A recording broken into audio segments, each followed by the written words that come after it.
ऐसा कभी भी नहीं हुआ। मैंने प्रॉमिस किया कि कभी छूऊंगी भी नहीं, तो कभी छुआ भी नहीं। और ये अस्सलाम वालेकुम दोस्तों, एक मरतबा फिर हाजिर हूँ दोस्तों। सीमा के बारे में बात करेंगे। मैं आप लोगों को एक वीडियो भी दिखाऊंगा। सीमा के झूठ हमेशा हम लोग एक्सपोज करते रहे हैं। अभी मैं एक वीडियो दिखाऊंगा जिसमें वो झूठ बोलती है, सरेआम झूठ बोलती है। चलें ये वीडियो देखते हैं, साथ साथ चर्चा भी करेंगे। किया कि कभी छूऊंगी भी नहीं, तो कभी छुआ भी नहीं। मैं तुम्हें किस भी नहीं करूंगा अगर तुम ऐसी चीजें कभी खाओगी तो। प्राइवेट बात है, बता रही हूँ।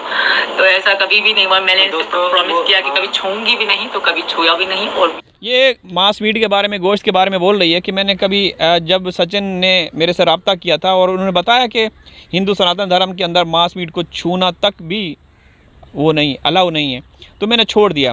तो ये औरत पहले जब ये भागने वाली थी एक रात पहले, वो मैं आप लोगों को बता चुका हूँ। अच्छा, आप लोगों ने मेरी वीडियोस देखी होंगी। भेटाइयाबाद जहाँ पे सीमा रहती थी, ठीक है, जहाँ पे सीमा रहती थी, वहाँ जिस कसाब के पास ये जाया करती थी उसका इंटरव्यू आप लोगों ने देखा है मेरे चैनल पे, और वकास भाई के चैनल पे भी हम लोग वहाँ गए थे।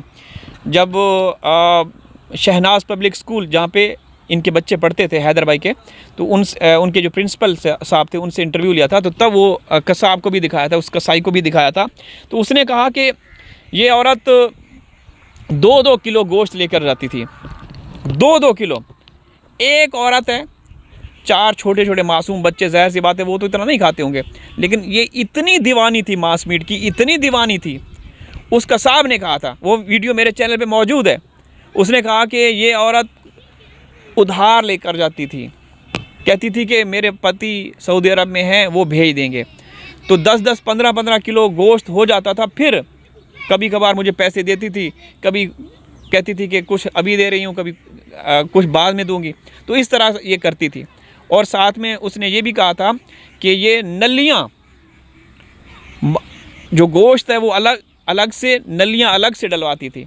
और उसने एक हंसते हुए ये भी कहा था कि एक दफ़ा मैं छोटी छोटी वो मतलब छोटा जानवर था, बच्चियाँ था या जो भी है, तो कहती है कि आप नलियाँ छोटियाँ बेच रहे हो। आगे सुनिए, अब मैं ये वीडियो पे साथ साथ चर्चा भी करेंगे। जी, शुद्ध कहते हैं, मतलब कभी भी इस चीज़ों को सोच भी नहीं सकते। जो वैसे आप बोल रहे हैं ना, वो लोग कभी सोच भी नहीं सकते मेरे पति देव ऐसी चीज़ों का, क्योंकि ये कट्टर हिंदू है, बिल्कुल जैसे कहते हैं ना कट्टर हिंदू, ये वो है। और हालांकि जब मैं इनसे हम बातें करते थे तब भी सनातन धर्म के लिए बताया करते थे। ये कट्टर हिंदू है, ये मीणा ठाकुर है। और मैं बात बताऊँ, बहुत सारे लोग हैं जो ऐसी चीज़ें खाते हैं, बट मैं अपने घर परिवार की बात बता रही हूँ कि मीणा फैमिली में लहसुन और प्याज उनका भी सेवन नहीं किया जाता, क्योंकि यहाँ लहसुन और प्याज का सेवन तक नहीं किया जाता। इनके घर में इतना सख्ती है, इतना ये धर्म को फॉलो करते हैं। यार, इन लोगों का दीन ईमान है, ये झूठे मकार हैं, ये ड्रामेबाज बेगैरत किस्म के लोग। इनका क्या दीन ईमान, क्या भरोसा। और पिछले साल इसका झूठ तो यहाँ पकड़ा जाता है, जब पिछले साल इस औरत ने पकोड़े बनाए थे, प्याज के पकोड़े, और उसमें इसने लहसुन का भी इस्तेमाल किया था। और बाबा जी जो ऊपर छत पे इन्होंने फिट किया हुआ था उसको जाके दिए थे। तो उसने कहा था कि हाँ बहुत मज़ेदार हैं प्याज वाले पकोड़े, ये किसने बनाए हैं। तो सीमा ने कहा कि बाबा जी मैंने बनाए हैं। तो आप कह रही है कि इनके घर में इतनी सख्ती होती है कि कोई भी इस्तेमाल नहीं कर सकता। तो झूठ इन्होंने जो किया वो। और दूसरा, ये मांस मीट के बारे में बोल रही है। अरे कितना लोगों को गुमराह करोगी, कितना बेवकूफ़ बनाओगी। ईद वाले दिन भी तुम्हारे घर में वो असलम नाम का शख्स 5 किलो का थैला लेकर आया गोश्त का, बीफ का। और वो तुम्हारे जो भड़वा भैया हैं, बेगैरत किस्म के जो वो है इंसान हैं, AP सिंह भड़वा, वो भी लेकर आया गोश्त। आगे सुनिए। कृष्ण जी पूजे जाते हैं, और मेरे कमरे में, मेरे हर घर के कोने कोने में श्री कृष्ण जी हैं। मेरे हाथ पे, ये मेरे शरीर के दो हाथ पे भी श्री कृष्ण जी हैं। दोस्तों, पता नहीं अब ये आपके सनातन धर्म में क्या है, हमें तो इतना नहीं पता। क्या एक जो गंदी गलीज़ जिसका चरित्र दागदार हो, वो अपने हाथ पे कृष्ण जी की तस्वीर वगैरह बनवा सकती है? आपका धर्म इजाज़त देता है?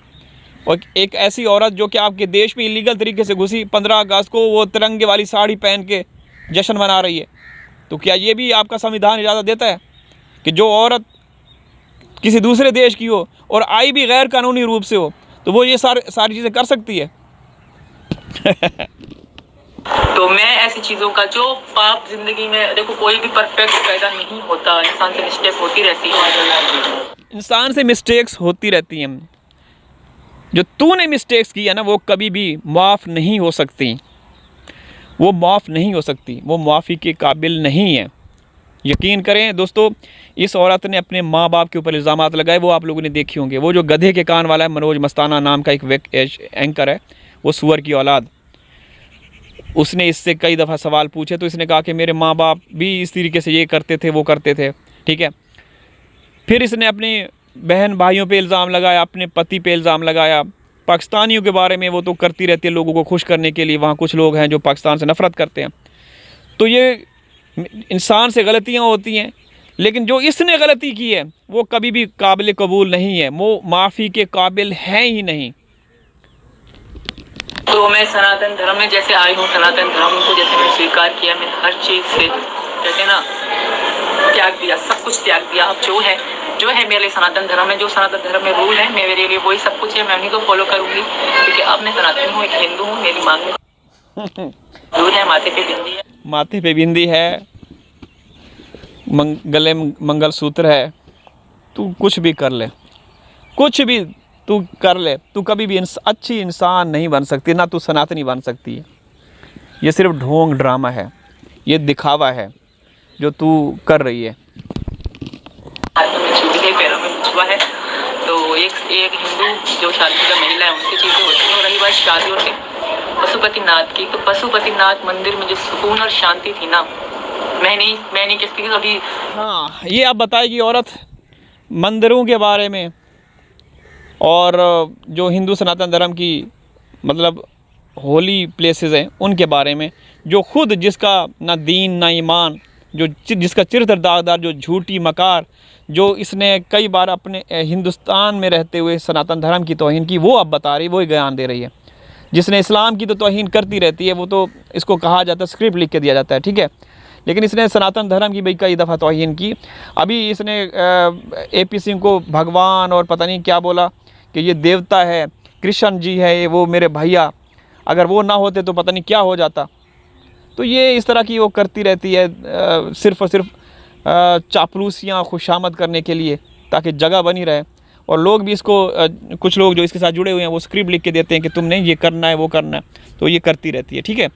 बाकी देखें दोस्तों, हमें फ़िक्र जो है वो बच्चों की है। बच्चे जो है उनकी ज़िंदगियाँ ख़तरे में हैं और कभी भी वो आज़ादी के साथ वहाँ ज़िंदगी नहीं गुजार सकते। हर वक्त हर लम्हा ख़तरा मंडलाता रहता है। जो लोग सीमा की जान लेने के लिए गुजरात से आकर उसके घर में हमला कर सकते हैं, तो वो बच्चों के ऊपर भी हमला कर सकते हैं, ठीक है ना। तो हमारी यही इच्छा है, हमारी ख्वाहिश है कि जो बच्चे हैं वो वापस आ जाएं और जो सीमा है उसको जेल हो या फिर डिपोर्ट करें, वो सरकार की मर्ज़ी, ठीक है। ज़्यादा चाहता हूँ हाजिर होगा किसी और वीडियो में, तब तक अल्लाह हाफिज़।